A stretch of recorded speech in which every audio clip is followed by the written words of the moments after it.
Thank you sir, God bless. Hello, అందరికీ నమస్కారం అండి. Extremely sad for what he's happened in Saudi Arabia. ఆ family members అందరికీ our total condolences, heartfelt condolences. To the Police Department of Telangana, congratulations sir, you've been our heroes. Thank you very much for making our lives so much better. From the industry, from all the producers, distributors, exhibitors, all the workers, a very, very, very big thank you sir. Thank you very much sir. To the public, what is very clear, ఇప్పుడు రాజమౌళి గారు చెప్పారు, అందరు చెప్తా ఉన్నారు మాకు marginal loss or ఎక్కువ loss, but the real loss is your personal loss. ఇందాక Rajamouli garu saying, do we understand మన డేటా పోతే ఏం పోతుంది అనేది మనకు అర్థం అవుతుందా, అర్థం కాదా? What happens if I lose data? నా ఐడెంటిటీ చేస్తే ఏమవుతుంది? వాడు ఏం చేయగలడు దాంతో? He can open new credit card on my name. He can open bank accounts. Hello. He can open bank accounts. He can open తన మెడికల్ మన పేరు మీద మన మెడికల్ ఇన్సూరెన్సెస్తో మెడికల్ ట్రీట్మెంట్ తీసుకోగలడు. వాడు government benefits he can apply for that. He can get a job using your name. All these things will lead to lot of financial problems for us. Me credit scores తగ్గిపోతాయి. దాన్ని మళ్ళీ fight చేయడానికి మీకు legal fee, civil cases అన్నీ జరుగుతాయి. Your accounts will be taken over. The emotional turmoil that you have for all these things. So just keep that in mind అండి. మీరు అది ఫ్రీగా సినిమా చూడటం వల్ల he can play a game on you. అది avoid చేయటం is the most important thing. మనం అక్కడ చాలా జాగ్రత్తగా ఉండాలా. దానికి ఇందాక సజ్జనార్ గారు చెప్పినట్టు is given us call that 1930, find out where we're, because that is the biggest crime in the world today. Daniki meeru are just pouring oil to that fire. So stay away from that. That will be the biggest lesson that all of us have to take back, and let our data not get stolen. Thank you sir, thank you very much sir. అందరికీ నమస్కారం.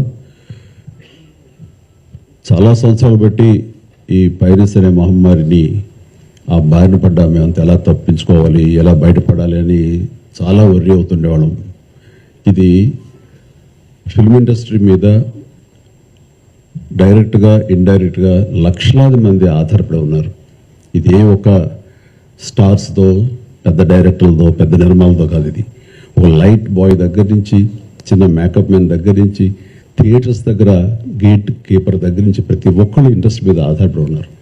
ఇంతమంది కష్టాన్ని ఒకడు అప్రంగా వచ్చి దోచుకుంటుంటే, దౌర్జన్యంగా వాడు ఎదురు సవాళ్ళు విసురుతుంటే ఇది తట్టుకోలేని పరిస్థితి. సో ఇలాంటి వాటికి మార్గం ఏమిటి, ఎలా బయటపడాలి అనే దాని మీద తర్జన భర్జన పడుతున్నటువంటి సమయంలో గత కమిషనర్ సివి ఆనంద్ గారి ఆధ్వర్యంలోనూ, అప్పుడు ఏఎస్పీ కవిత గారు, శ్రీనివాస్ గారు, వీళ్ళు, అలాగే ఆయన వెళ్ళిపోయిన తర్వాత దాని తర్వాత మళ్ళీ ఇది ఇలాగే ఉంటుందా, ఇలాగే కుంటుపడిపోతుందా, ఇలాగే తెరమరుగైపోతుందా అనుకున్న సమయంలో సినిమా ఇండస్ట్రీ గురించి, సినిమా కష్ట నష్టాల గురించి బాగా తెలిసినటువంటి, అన్ని రకాలుగా కాచి వడపోసినటువంటి, ఎంతో కన్సర్న్ ఉన్నటువంటి వ్యక్తి మన సిపి సజ్జనార్ గారు. ఆయన చూపించిన చొరవకి, ఆయన పెర్సిస్టెంట్ ట్రయల్స్కి మిగతా ఆఫీసర్స్ అందరూ సహకరించిన దానికి ఈ రోజున ఎవడైతే ఛాలెంజ్, ఏ పైరేట్ అయితే కనుక ఛాలెంజ్ విసిరేయడో దమ్ముంటే చూసుకోండి అతన్ని ఈ రోజున పట్టుకోవడానికి వారు సహకరించారు. అది వారి మనస్ఫూర్తిగా వారిని, వారికి సహకరించిన ఆఫీసర్స్ని, కవిత గారిని, శ్రీనివాస గారిని, ఇతర మహేష్, మన సిఎల్ని, వాళ్ళందరూ కూడా మనస్ఫూర్తిగా పరిశ్రమ తరపు నుంచి, నా తరపు నుంచి నా అభినందనలు, ధన్యవాదాలు మనస్ఫూర్తిగా తెలియజేస్తున్న సందర్భంగా. అండ్ ఆ తర్వాత ఇది ఇలాగే ఆగిపోకుండా కొనసాగే విధంగా పరిశ్రమ ఒక్కటిగా ఉంటూ, ఆరో సినిమా తీసావు, రిలీజ్ అయిపోయింది, దానికి మన బాధ లేదు అనుకోకుండా ప్రతి ఒక్కళ్ళు కూడా ఇది మన పరిశ్రమ, ఇక్కడ ఎంతో లబ్ధి పొందాము, దీనివల్ల మనం అభివృద్ధిలోకి వచ్చాము, దీన్ని కాపాడవలసిన బాధ్యత మన అందరికీ ఉందని ఒక సంఘటితంగా ఒక్కటై పోలీసు వారిని ఆశ్రయించి వాళ్ళ సహకారం తీసుకుంటూ వాళ్ళకి మనం కాంప్లిమెంట్ చేస్తూ ఇలా ఒకరొకరు సమన్వయపరుచుకుంటే కనుక ఖచ్చితంగా ఇది ఏదో రోజుకి ఇది రూపం ఆపడానికి మన ప్రయత్నం మనం చేయొచ్చు. అండ్ ఇది ఈ రోజున గ్రేట్ అచీవ్మెంట్, ఈ ఐబొమ్మ నిర్వాహకుని పట్టుకోవటం, అలాగే last time Madras Tamil blasters అని అతన్ని పట్టుకోవడం, అలాగే లాస్ట్ టైం మనకి సిబి ఆనంద్ గారు చెప్పిన దాని ప్రకారం ఒక 22 ఏళ్ల కుర్రవాడు, ఇంటర్మీడియట్ చదివిన కుర్రవాడు బీహార్ నుంచి వాడు దాదాపుగా ఎన్నో వందల సినిమాలు వాడు పైరసీ చేసి ఎంతో పెద్ద నష్టం కలిగజేశాడు. ఈ సంవత్సరం ఆరంభంలో కూడా దిల్ రాజు గారి గేమ్ చేంజర్ దగ్గర నుంచి తండేల్ అనే సినిమా కానీ, ఇలాగా కింగ్డమ్ అనే సినిమా, ఓజీ, ఇలాంటివన్నీ కూడా దీన్ని బారిన పడి చాలా పెను నష్టం జరిగింది. రేపొద్దున రాజమౌళి గారు చాలా పెద్ద సినిమా తీయబోతున్నారు. ఆయన అలాంటి వ్యక్తి మూలంగా మన తెలుగు సినిమా ఖ్యాతి ఖండాంతరాలకి వెళుతుంది. అలాంటి జరుగుతున్నప్పుడు ఇది పెను సవాల్గా ఉంటుంది, పెను ముప్పుగా ఉంటుంది కూడా మనకి. సో మనల్ని అర్థం చేసుకున్నారు, మా బాధలు అర్థం చేసుకున్నారు. ఇవన్నీ సాధించాల్సింది ప్రభుత్వాలు, అక్కడ పోలీస్ డిపార్ట్మెంట్లు. సో వాళ్ళు చేసి చక్కగా చేసి ఎంతో సమర్థవంతంగా ఈ సహకరించి ఇది రాబట్టినందుకు మనస్ఫూర్తిగా మరొకసారి ధన్యవాదాలు తెలియజేసుకున్నాను. జై హింద్. అందరికీ నమస్కారం అండి. మొట్టమొదటిగా సజ్జనార్ గారికి, అంతకుముందు సిబి ఆనంద్ గారికి, entire police department of Hyderabad and తెలంగాణకి మనస్ఫూర్తిగా కృతజ్ఞతలు, ధన్యవాదాలు తెలియజేసుకుంటున్నానండి. ఇది సినిమాలో సూపర్ హిట్ సీన్లా ఉందండి. విలన్ ఛాలెంజ్ చేస్తే హీరోలు వితిన్ 2 months తీసుకెళ్ళి కట్కటాల వెనకాల వేయడం అన్నది బస్మాసుర్ హస్తంలాగా తన తల మీద తనే చేయబెట్టుకున్నాడు. Don't mess up with police, be careful, ఏం మాట్లాడతారు ఏం చేస్తారు అన్నది చాలా గట్టిగా చెప్పారు సజ్జనార్ గారు and entire police department. Thank you very much sir.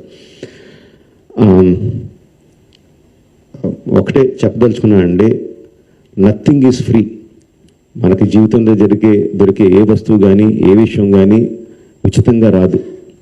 దాని వెనకాల హిడెన్ కాస్ట్ ఉంటుంది. ఆ హిడెన్ కాస్ట్ చాలా భయంకరంగా, చాలా దారుణంగా, చావు వరకు తీసుకెళ్లే వరకు ఉంటుంది. సినిమాలు ఏముంది, ఫ్రీగా చూస్తున్నాం కదా, అంతే కదా, దీంట్లో పెద్దది ఏదో ఉంది అనుకుంటున్నారు. బట్ ఆ పైరసీ సినిమాలు చేసే వాళ్ళు ఏమీ సంఘసేవ చేయట్లేదండి. వాళ్ళు ఫ్రీగా ఏం చేయట్లేదు.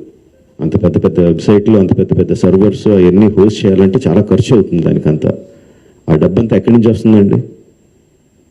మా దగ్గర నుంచి రావట్లేదు డబ్బు. మా సినిమా పైరసీ చేయబడుతుంది, దాని ద్వారా నష్టపోతున్నాం తప్ప మేమేం వాళ్ళకి డబ్బులు ఇవ్వట్లేదు. సో డబ్బు ఎవరు ఇస్తున్నారు వాళ్ళకి? అదంతా రన్ చేయడానికి మీరే ఇస్తున్నారు. మీ పర్సనల్ డేటా అమ్మడం ద్వారా ఇస్తున్నారు.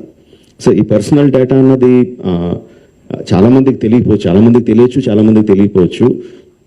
సింపుల్ థింగ్, మీ పేరు, మీ ఫోన్ నెంబరు, ఆర్ మీ పేరు, మీ ఆధార్ కార్డ్ నెంబరు, ఆర్ మీ పేరు, ఆర్ మీ జస్ట్ మీ ఈమెయిల్ ఐడి, ఈ మాత్రం ఇన్ఫర్మేషన్ ఉంటే చాలండి సైబర్ క్రైమ్ కమిట్ చేయడానికి. అంటే అది ఒక రకం కాదు, అది కొన్ని వందల వేల రకాలుగా వాళ్ళు మీ ఇన్ఫర్మేషన్ని క్రిమినల్స్కి అమ్ముతున్నారు.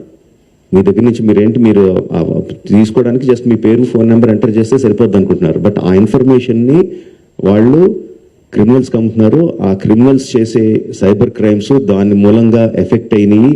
ఎన్నోసార్లు ఎన్నో రకాలుగా వీడియోస్లో చూపిస్తున్నాం.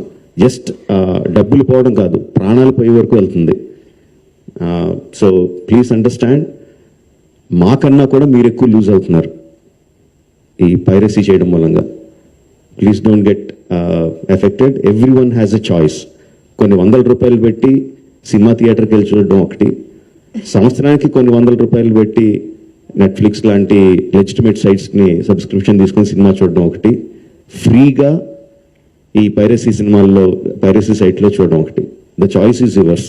లెజిటిమేట్గా చూస్తారా ఆర్ ప్రాణాల మీదకి తెచ్చుకుంటారా? The choice is yours. Thank you. ఆడెవడో ఒకడు ఉన్నాడు, వాడు వెళ్ళిపోయాడు. వాడికి ఏదో ప్రెస్ మీట్ పెట్టారంట అక్కడ. వాడేంటండి బాబు అంటే వాడికి ఏదో బాధ, ఏదో కసి, వాడికి పోనీ కసి మొత్తాన్ని పట్టేశారు అబ్బాయిని. కానీ మంచి పనికి వాడుకోవాలని కోరుకుంటున్నా. అబ్బాయి అంత మంచి హ్యాకర్ అని విన్నాను. ఆడు దేశానికి ఉపయోగపడే మనిషిగా తయారైతే బాగుంటుంది. కనీసం ఇక్కడి నుంచి మారైనా సరే. టాలెంట్ ఎవరి సొత్తు కాదండి, అతను ప్రూవ్ చేశాడు. చేసింది చాలా దుర్మార్గమైన పని అయినా సరే అతని టాలెంట్ గురించి వింటుంటే వాడు నిజంగా ఒక దేశానికి పనికొస్తాడు కదా ఈ మనిషి, ఎక్కడన్నా సెక్యూరిటీ సిస్టంలో వాడు యూజ్ చేసుకోవచ్చు కదా ఇతన్ని అని అనిపించింది నాకు.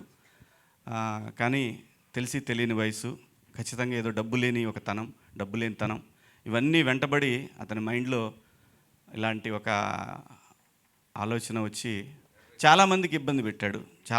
తనకు తెలియదు, చాలామందికి ఉపయోగపడుతున్నా అనుకున్నాడు. కానీ బట్ మనకంటూ ఒక రాజ్యాంగం, దానికి లోబడి అందరం బతకాలి కాబట్టి దాన్ని వదిలేశాడు. కానీ ఇక నుంచైనా అతను మారాలని కోరుకుంటున్నాను. సినిమా థియేటర్లో ఉన్న ఎక్స్పీరియన్స్ దేంట్లోనూ ఉండదండి. మనం మొబైల్లో చూసినా డబ్బులు కట్టాలంటే ఎంత అండి, వాడు మనం కొనుక్కునే ఇదే థియేటర్లో కొనుక్కునే చిప్స్ ప్యాకెట్ 100 రూపాయలు పెడతాడు వాడు. దాంట్లో 15-20 ఉంటాయి అన్నీ కలిపి చిప్స్. సో సినిమా ప్రపంచంలో అన్నిటికన్నా చీప్ అండి. అంటే కొంతమంది మాట్లాడాలని మాట్లాడుతూ ఉంటారు, కానీ ప్రపంచంలో అన్నిటికన్నా చీప్ వస్తువు ఏదైనా ఉందంటే 3 గంటల సేపు దాన్ని, ఒకవేళ ఆ సినిమా బాగుంటే జీవితాంతం గుర్తుంచుకునే ఒక ఎంటర్టైన్మెంట్ అండి. అది లైఫ్ లాంగ్ గుర్తుంటుంది ఆ సినిమా. ఒక మిస్సమ్మ సినిమా ఉంది ఎన్టీ రామారావు గారు, అది ఎప్పటికీ గుర్తుంది. పాతాళ భైరవి ఎప్పటికీ గుర్తుంటుంది. చచ్చిపోయేటప్పుడు కూడా పిల్లలకి, మనవాళ్ళకి, వాళ్ళకి కూడా చెప్తాం మనం.